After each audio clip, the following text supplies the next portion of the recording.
દેશની અંદર પહેલી વખત સુરતમાં પ્રયોગ થઈ રહ્યો છે મેટ્રો સ્ટેશન ઉપર, અને મેટ્રો સ્ટેશન ઉપર ફ્લેટ અને કોમર્શિયલ દુકાનો બાંધવામાં આવશે।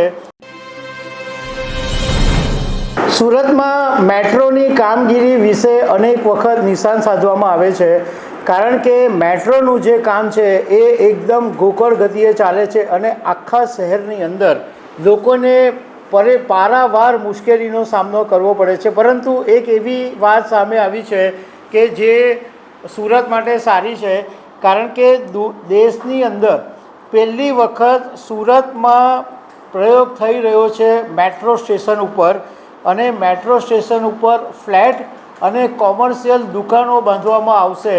અને આવો આખા દેશની અંદર મેટ્રો પર પહેલો પ્રયોગ છે, તો એ પણ એક સારી વાત છે। તો આના વિશે તમારી સાથે વાત કરીશ। મારું નામ રાજેશ શાહ છે અને તમે જોઈ રહ્યા છો ગુજરાતના સૌથી મોટા ડિજિટલ ન્યૂઝ પ્લેટફોર્મ ખબરછે.com। સુરતની અંદર 2 મેટ્રો સ્ટેશન બનવાના છે અને આ મેટ્રો સ્ટેશન ઉપર 7 માળના 2 ટાવર બનશે। એમાં ફ્લેટ અને કોમર્શિયલ દુકાનો પણ હશે, અને ટોટલ 672 ફ્લેટ અને કોમર્શિયલ દુકાનો આની અંદર હશે। હવે આખો જે પ્રોજેક્ટ છે એ ગુજરાત મેટ્રો રેલ કોર્પોરેશન દ્વારા આ દેશની અંદર પહેલીવાર એવો પ્રયોગ કરવામાં આવ્યો છે, જેમાં મેટ્રો સ્ટેશનની જે છત છે એની ઉપર ઘરો અને દુકાન બનાવવામાં આવશે। અને સુરત મેટ્રો 2માં જ્યાં એક્વેરિયમ મેટ્રો સ્ટેશન બની રહ્યું છે, ત્યાં મોડલ ટાઉન મેટ્રો સ્ટેશનની છત ઉપર એફોર્ડેબલ હાઉસિંગ અને કોમર્શિયલ કોમ્પ્લેક્સ બનવાના છે। મતલબમાં લોકોને પોસાય એવા ઘર બનાવશે, એટલે ગરીબોને માટે સસ્તા ઘર બનાવવામાં આવશે। આ આખા પ્રોજેક્ટની પાછળ 123.36 કરોડનો ખર્ચ થવાનો છે, અને 24 મહિનાની અંદર આ પ્રોજેક્ટ પૂરો થવાની ધારણા રાખવામાં આવી છે। એવી આશા રાખીએ કે જે પ્રમાણે સુરતમાં મેટ્રોની કામગીરીમાં વિલંબ થયો એવો આ પ્રોજેક્ટમાં નહીં થાય। અને ગુજરાત મેટ્રો રેલ કોર્પોરેશને આના માટે ટેન્ડરો પણ બહાર પાડી દીધા છે।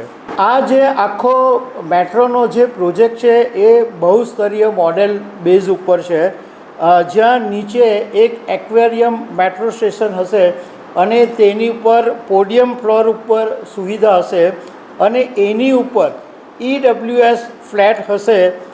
મેટ્રો સ્ટેશનની છતનો ઉપયોગ કરીને સરકાર ગરીબો માટે સસ્તા મકાન પૂરા પાડવાની યોજના આમાં બનાવવામાં આવેલી છે।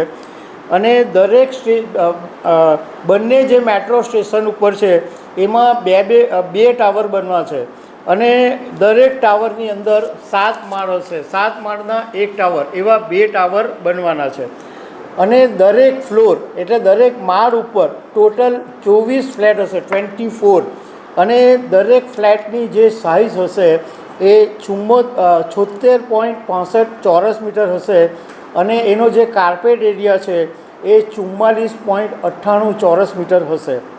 આની જે એપાર્ટમેન્ટ બનશે એની સીડી અને લોબીમાં 34.5 ચોરસ મીટર અને એક ટાવરમાં કુલ 168 ફ્લેટ બનાવવાની યોજના છે। બીજું કે આ જે ગરીબો માટેના જે મકાનો બનવાના છે એની અંદર લિફ્ટની સુવિધા એવી રીતના આપવામાં આવી છે કે આ ફ્લેટમાં જે લોકો રહેતા હોય એ સીધા જ મેટ્રો સ્ટેશન ઉપર ઉતરી શકે। પણ ધારો કે કોઈને મેટ્રો સ્ટેશન ઉપર નથી જવું અને પોતાના વાહનોમાં બહાર જવું છે, તો એના માટે પાર્કિંગની પણ વ્યવસ્થા છે, અને ત્યાંથી પાર્કિંગમાંથી તમે શહેરમાં એટલે સીધા મેઇન રોડ ઉપર થઈ અને શહેરમાં તમારે જ્યાં જવું હોય ત્યાં તમે જઈ શકશો। તો આ એક એવો પ્રયોગ છે કે જે દેશની અંદર પહેલીવાર થઈ રહ્યો છે।